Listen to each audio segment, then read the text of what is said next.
कहते हैं बूढ़े इश्क नहीं करते हैं लेकिन इश्क करते हैं लेकिन कोई शक नहीं करते।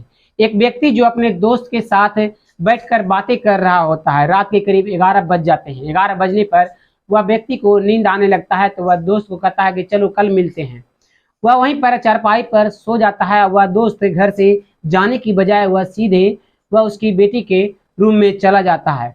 फिर जो होता है उसके बाद की कहानी जाना आपके पैर तले जमी खिसक जाने वाली है। सो नमस्कार, आदाब, सत श्री अकाल दोस्तों, मैं करण राज, आप देख रहे हैं अनोखे अपराध। ये घटना जो है छत्तीसगढ़ के बलरामपुर की है।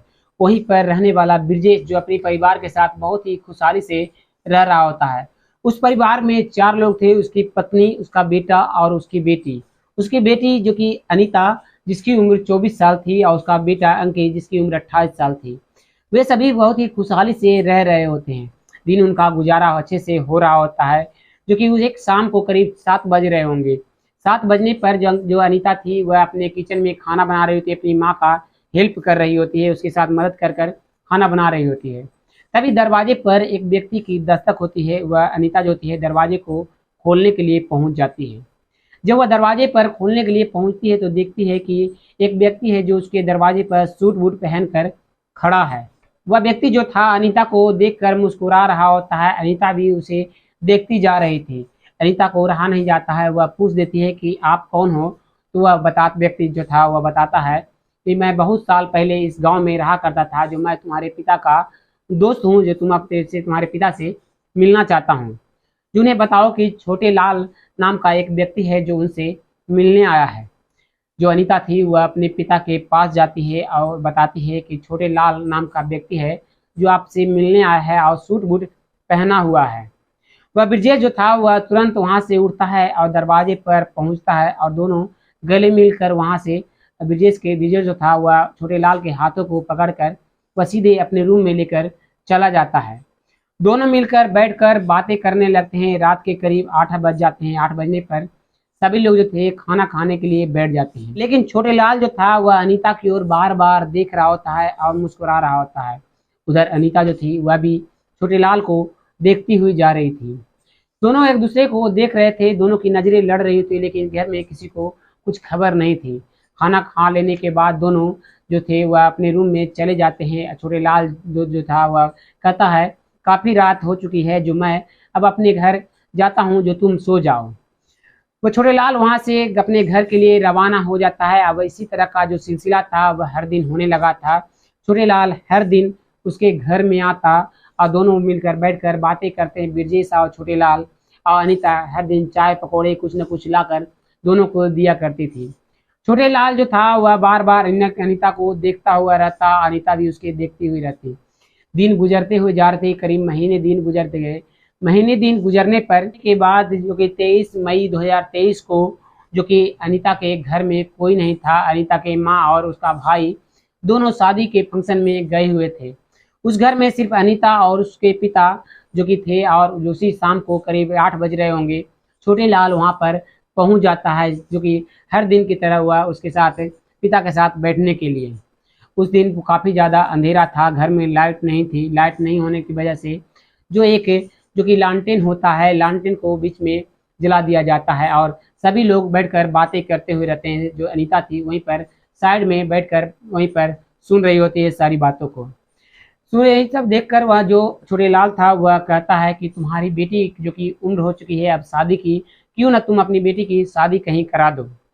जो जो ब्रजेश था वह कहता है कि मेरे नज़र में कोई अच्छा सा लड़का नहीं है, इस कारण से मैं अभी अपनी बेटी की शादी नहीं कर सकता। कुछ पैसे की कमी है, जिस कारण से भी मैं थोड़ा दिन इंतज़ार कर रहा हूँ कि कुछ पैसे हो जाएंगे तो मैं शादी अपनी बेटी का बहुत ही अच्छे घराने में करा दूंगा। जो छोटे लाल था वह कहता है कि मेरे पास बहुत सारे पैसे हैं, जो मैं क्या करूँगा, मैं कुछ पैसे तुम्हें दे दूंगा, तो तुम अपनी बेटी का रिश्ता कहीं ढूंढो। दोनों की बातें यूं ही चली रही होती है। अनीता को नींद आने लगती है, वह अपने रूम में सोने के लिए चली जाती है।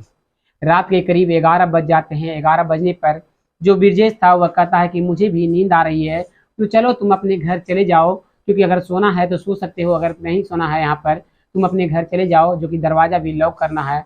तो मैं अनीता को आवाज़ लगाकर कह देता हूँ कि वो दरवाज़ा बंद कर लेगी, क्योंकि बहुत ज़्यादा सारा मुझे नींद आ रहा है। ब्रजेश वहीं पर अपनी चरपाई पर बरामदे में ही सो जाता है। छोटेलाल चरपाई पे से खड़ा होता है और ब्रिजेश को देखता है कि वह ब्रिजेश जो है वह चादर ओढ़कर चरपाई पर सो चुका है। वह हल्के कदमों से दरवाजे की ओर बढ़ता हुआ जा रहा था, बार बार ब्रिजेश को मुड़कर देख रहा होता है। जब देखता है कि ब्रिजेश आराम से सो चुका है तो वह सीधे दरवाजे की ओर न जाकर वह सीधे अनीता के रूम में पहुंच जाता है। अनीता के रूम में पहुंचने पर सीधे वह अनीता के रूम में जाकर अनीता को जगाता है और कहता है कि मैं तुमसे प्यार करता हूँ, क्या तुम मुझसे प्यार करती हो? अनीता भी मुस्कुराती है। इस चीज़ को देखकर छोटेलाल जो था वह समझ जाता है कि अनीता भी उसे प्यार करती है। दोनों मिलकर एक दूसरे से वहीं पर मीठी मीठी बातें करने हुए रहते हैं और दोनों एक दूसरे के साथ वह सारी मर्यादाओं का जो कि सीमा होता है वह लांघ देते हैं। ऐसे ही करीब 15 दिन गुजर गए। दोनों का प्यार का जो परवान था चढ़ता हुआ जा रहा था। घर में किसी को कानो कान खबर नहीं हो रही थी कि उन दोनों के बीच, छोटेलाल और अनीता के बीच क्या हो रहा है। जो कि एक रात के करीब 11 बज रहे होते हैं। 11 बजने पर छोटेलाल ब्रिजेश से बातचीत कर कर वह घर से बाहर चला जाता है। वह सोचता है कि जब ब्रिजेश सो जाएगा तो वह अनीता के रूम में पहुंच जाएगा, लेकिन ब्रिजेश जो था वह सोने का उस दिन नाम नहीं ले रहा होता है। छोटेलाल घर से चला जाता है। घर से चला जाने पर अनीता जो थी वह उसके मोबाइल पर कॉल करती है और कहती है कि अगर तुम घर से चले गए हो तो सीढ़ी को लगाकर मेरे बगल वाले जो कि पीछे से घर के जो छत पर चले आओ। इतना कहने पर छोटेलाल जो था वह कहता ठीक है, तुम कहती हो तो मैं छत पर मैं चला आता हूँ, तो तुम सोने के लिए छत पर चले जाओ। अनीता छत पर सोने के लिए चली जाती है और सभी घर वाले जो थे वह नीचे जो कि सोए हुए थे। अनीता छत पर सो रही होती है और इंतजार कर रही होती है छोटेलाल का। और छोटेलाल का काफी देर तक इंतजार करने पर रात के करीब 2 बजते हैं। 2 बजने पर वह सीढ़ी के माध्यम से दीवार को लांघकर वह छत पर पहुंच जाता है। अनीता जागी हुई थी, वह इंतजार छोटेलाल का कर रही होती है। दोनों एक दूसरे से मिलते हैं, गले मिलते हैं, बातें करते हैं। बातें करते करते वह दोनों एक दूसरे के साथ संबंध बना रहे होते हैं। घर में जो थे वह सभी नीचे सोए हुए थे, लेकिन अंधेरा होने की वजह से, लाइट कटा होने की वजह से, क्योंकि गांव का इलाका था, अक्सर गांव में लाइट कट जाया करती है, इस वजह से घर में काफ़ी ज़्यादा गर्मी नीचे हो रही थी। उसका भाई, अनीता का जो भाई अंकित था, उसकी नींद खुल जाती है। वह छत पर सोने के लिए जाता है तो देखता है कि उसकी बहन जो है अनीता, वह उसके चाचा के साथ, उसके अपने पिता के दोस्त के साथ वह दोनों आपत्तिजनक स्थिति में है। ये देखकर वह काफ़ी ज़्यादा गुस्सा होता है। वह छोटेलाल की ओर दौड़ता है और दोनों में हाथापाई होना शुरू हो जाता है। हाथापाई होने पर काफ़ी ज़्यादा शोरगुल हो रहा था और सभी लोग, अड़ोसी पड़ोसी के जो लोग थे, अगल बगल के जितने भी लोग थे, वह सभी जाकर वह छत पर कुछ देखने लगते हैं। उसी बीच में जो उसका भाई अंकित था वह दोनों के बीच झपटा हो रहा था, मारपीट होने लगा था और उसके किसी तरह से धक्का लग जाने की वजह से जो छोटेलाल था वह छत पे से नीचे चला आता है। उसी में से पड़ोसियों में से एक जो था वह पुलिस को कॉल कर देता है और पुलिस वहाँ पर पहुँच जाती है। मौके पर पहुंचकर पुलिस जो थी उसे छोटेलाल की बॉडी को लेती है और पोस्टमार्टम के लिए भेज देती है। पोस्टमार्टम को लिए भेज देने के बाद अंकित को भी गिरफ्तार कर लेती है और घर वालों के जो कि बयान को नोट करती है। सो दोस्तों, इस घटना के बारे में आप क्या कहना चाहते हैं? क्या जो कि अनीता के साथ क्या होना चाहिए? क्या उसे प्यार करना चाहिए अपने ही पिता के दोस्त के साथ, जिसकी उम्र 50 साल है और उसकी उम्र 24 साल थी? वह प्यार के में अंधी हो चुकी थी, उसे कुछ भी समझ में नहीं आ रहा होता है। उसके बारे में आप क्या राय है? कमेंट में अपना राय जरूर दीजिएगा। फिर मिलते हैं एक और सच्ची घटना को लेकर।